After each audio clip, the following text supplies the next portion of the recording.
Ian Hitchen of the Brandon Sun went deep into the issue of runaways and surfaced with an account of how a struggling child welfare system leaves young girls at risk of substance abuse and sexual exploitation. His use of long-term sources and months spent tracking court cases produced a compelling package that went far beyond the police bulletins and exposed a problem common across Canada. Carissa Donkin and Adam Heuris of the New Brunswick Telegraph-Journal waged a successful 2-year right-to-information battle to obtain daycare inspection reports. The results? The provincial government tightened enforcement of the centres, created a registry to give parents more information, dismissed staffers, and closed one centre. An excellent example of the impact of a long-term commitment. Laura Cudworth of the Stratford Beacon Herald produced a series of local stories that garnered national and international attention. Her coverage of a teacher denied time off to accompany his 90-year-old father to the 70th anniversary of the liberation of the Netherlands traveled far beyond her small town. It engaged the community, led to a student walkout, and a capacity crowd town hall meeting that ultimately forced the school board to back down.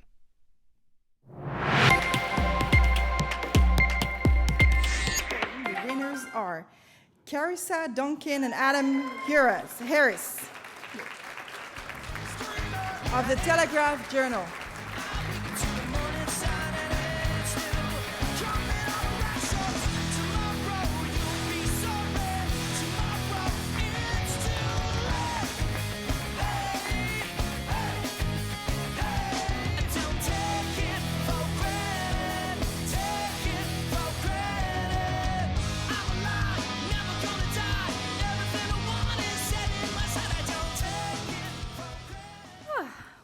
This is a really large podium.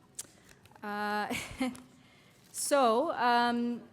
a perfect world, we wouldn't be standing up here because it wouldn't take 2 years to get information that is available in about 12 seconds in most other provinces. But unfortunately, that's often the reality when you're a reporter in New Brunswick. We often have to fight just to get basic information that is already public in other provinces. So that's why investigative journalism is so important, and I know that with the way things are in newspapers right now, we often struggle just to fill the pages, but I think there has to be a place and resources for investigative journalism, especially in a small place like New Brunswick, because this is one battle, and we're very lucky that we were able to win it, but there are many other battles to be fought. Thank you very much to my old boss, Adam, back here, who was an incredible leader on this project, really believed in it, and best of all, he was in the trenches on it, going through the data, which you cannot really often get electronically in New Brunswick, so often just digging into boxes of paper. Many thanks to Patrick Brethauer, the editor-in-chief of Brunswick News, for believing in this project. And there was one point when the government wasn't giving us the information, they were stalling, and Pat actually had me for every day for about 2 or 3 weeks write a story about how we didn't have the information. It was very persistent, and it worked, so thank you. Thanks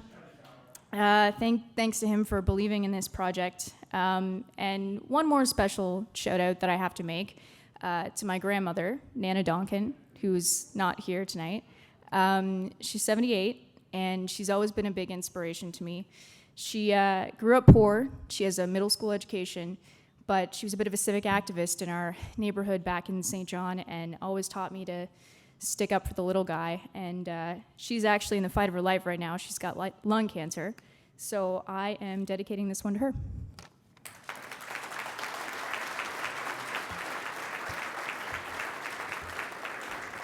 Wow, it's just, I think the reason why we're all here is to be part of something that creates change, and just to be a part of something that actually changed something is so much. I want to thank Carissa. She was the one who initiated this with the first RTI request, which was a long, hard-fought battle, but it's something that we won.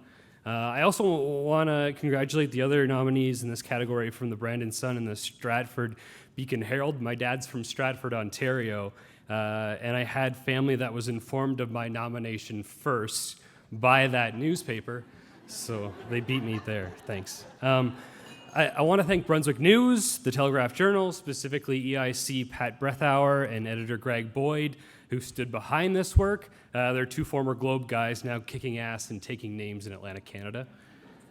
I want to thank my girlfriend Dominique, who's here tonight. She recently moved to Ottawa. She told me to mention that in tonight's speech.